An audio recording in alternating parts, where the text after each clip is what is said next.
What's up, everyone? It's Willette with Urbex and Coasters, and today we are going to be exploring the Skyview Drive-In here in Santa Cruz, California.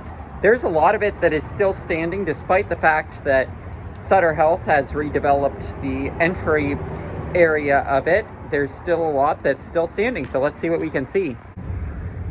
So, a few years after the drive-in closed, it's still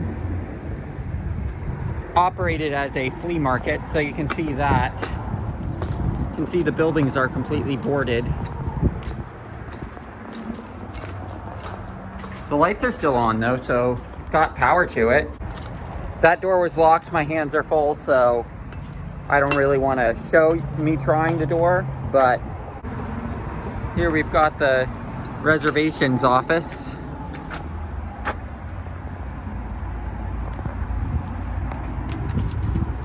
That's locked. Looks like they are doing some tree removal in here.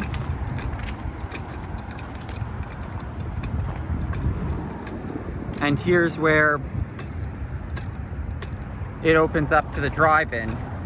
The drive-in's screen was torn down in 2008, sometime between 2008 and 2011. The drive-in closed in 2007. From the research that I did. You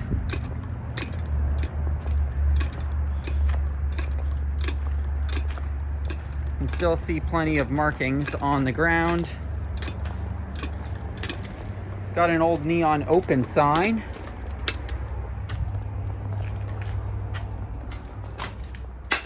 Got a washing machine.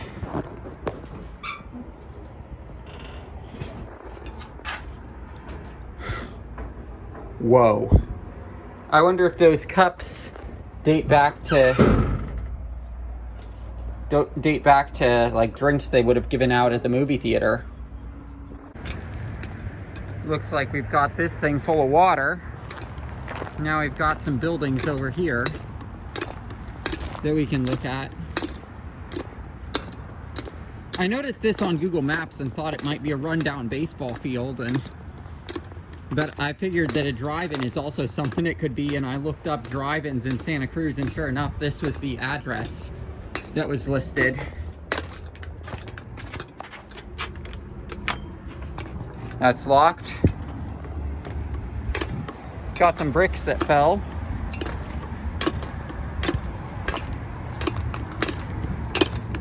Shattered glass, an urban explorer's worst fear. Well, one of them. You can see where it came from. It's a good thing I'm wearing shoes, I guess.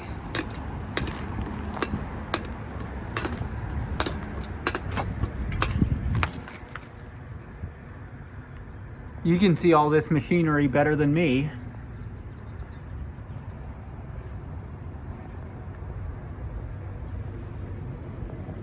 This wasn't a pool. Why do we have such a huge pump room? Guess maybe this was the bathrooms or the kitchen or something.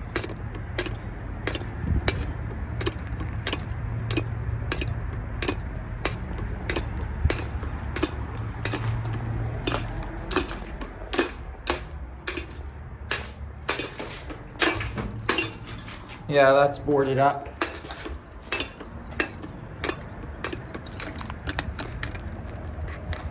I know I've gotten comments about my keys before. Oh, it was a kitchen. Look, this is the snack bar. This is where you place your order. It says it's for employees only, and the door is locked.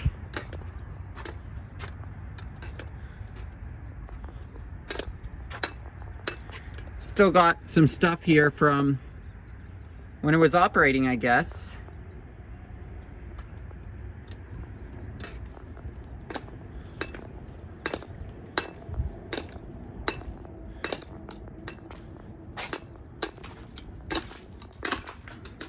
Got barrels piled up. It's a barrel, idiot. It rolls.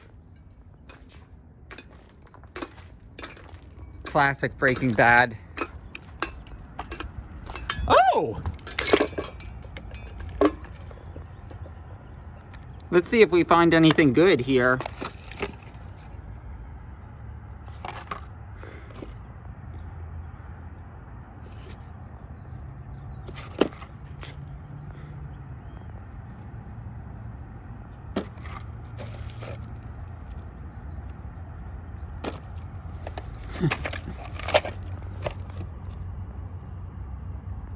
Be Kind Rewind. I bet this one's from Blockbuster.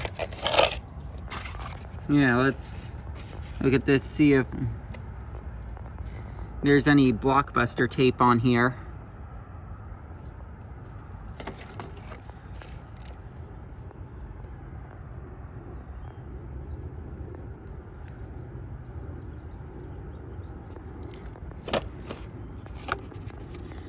Trying to decide. Silvia Esperiosita de Guadalajara escribe la columna Doña Virtudes. Llega a la capital y se aloja en el lujoso departamento de su amiga la modista Marcela que se va por un tiempo. Aparece ahí con la anciana señora Andrade y que trata y Silvia con su esposa. Al cabo de varios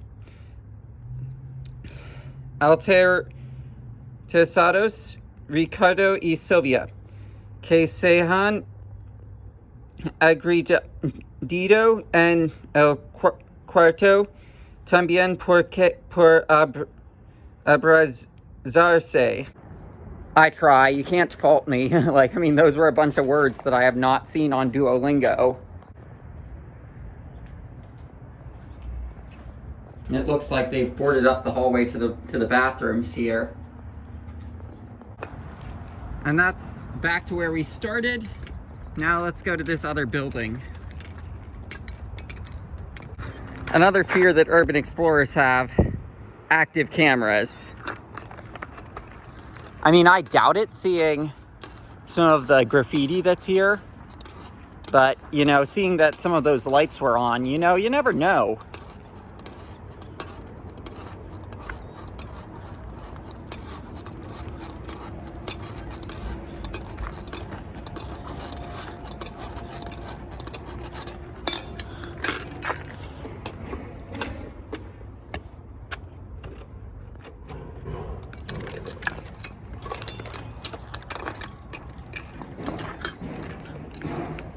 Here's the bathroom. The clipboard still works. It's locked.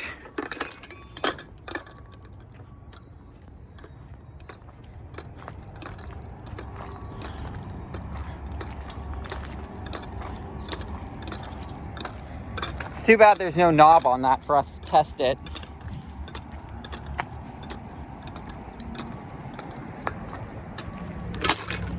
Yeah, why not? I'll check both bathrooms. You can see there's more tile present here. Looks like someone actually tried to break into that one. You can see the doorknob down there. I imagine that screw is holding it in place. I'm not even going to try to go up those stairs. Here's another look at the building that's over there.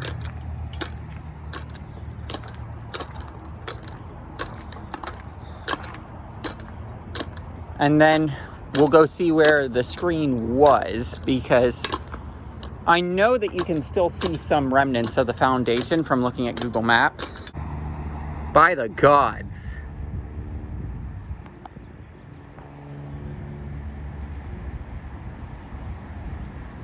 Is that turning? We've got an operating HVAC system here. Getting over towards where the screen was, you can see the parking lot becomes a lot more choppy. This might be a piece of it, actually. I don't know if it was torn down or if it collapsed. Because, like, I mean, on the Google Maps view, you can see that it's still here in 2008 and it's gone by 2011. Also, those trees, there used to be a lot more of them. even through the overgrowth, you can see the curb is here, but there's still somewhat of a foundation here. I don't think the screen was all the way back here.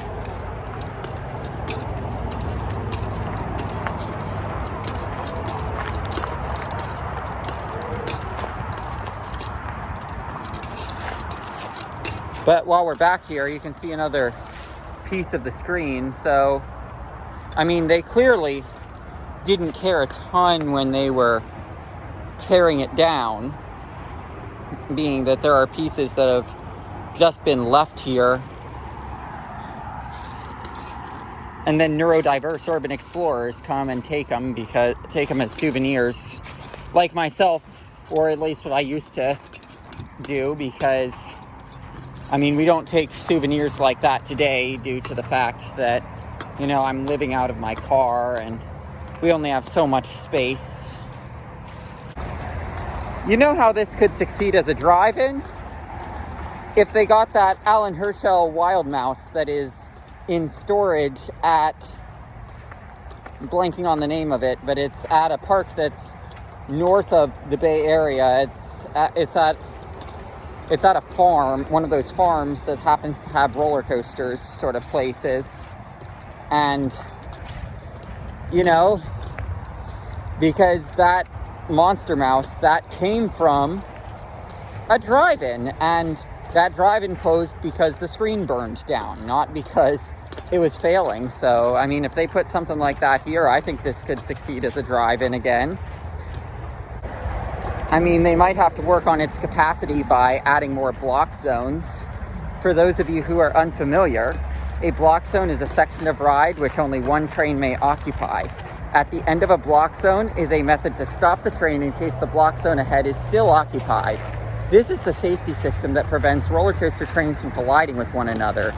And we might need more of them if we want to have a drive-in that's successful, that has a ride that has one-person trains. But anyway, it's just an idea for how you could bring this place back.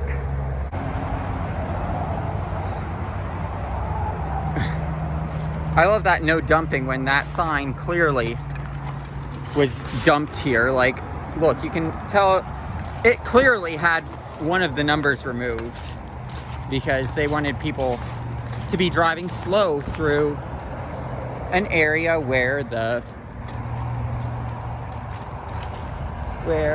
there was going to be a drive-in, and that sign is clearly something that someone dumped here. And here's some equipment back here. I'll get on top of it so that I'm not risking tick bites.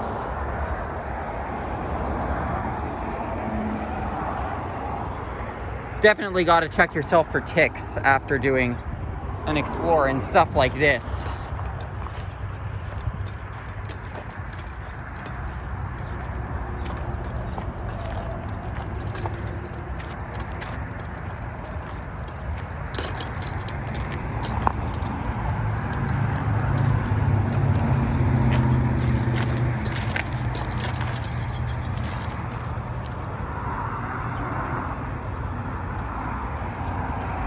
I don't know why they would have had a concrete pad here, but I mean, it definitely was part of the drive-in.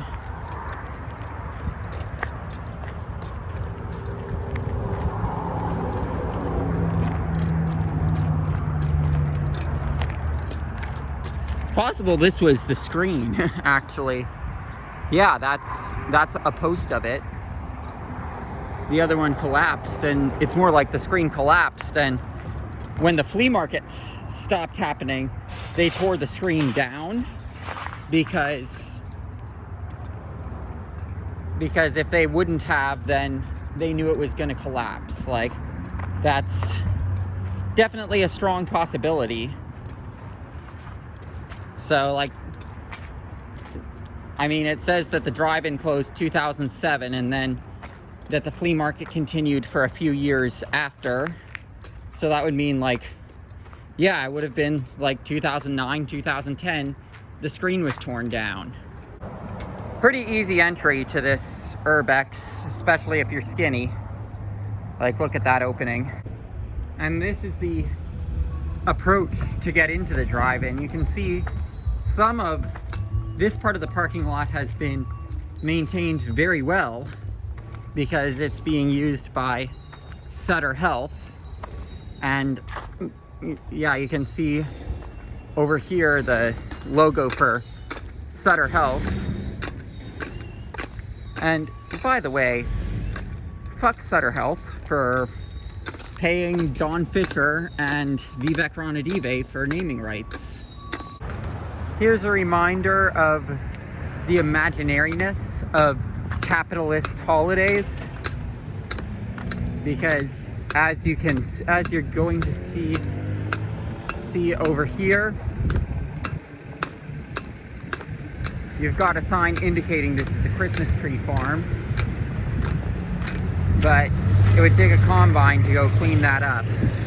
We're going to see another reminder of the imaginariness of capitalist holidays in a second. And you can see that there's a pumpkin patch right next to that Christmas tree farm over there. Like, look at that. Like, I mean, it's just sitting there abandoned. Like, if you needed any evidence that the way that capitalists do holidays is imaginary, I mean, there you have it. So that's going to do it here from the Skyview Drive-In here in Santa Cruz, California. And yeah, like, pretty cool to find something like this just through scouring Google Maps and noticing, hey, that looks like it could be a big abandoned lot. And sure enough, it's a big abandoned lot. So, you know, it's a pretty cool find, and I recommend checking it out if you have the chance.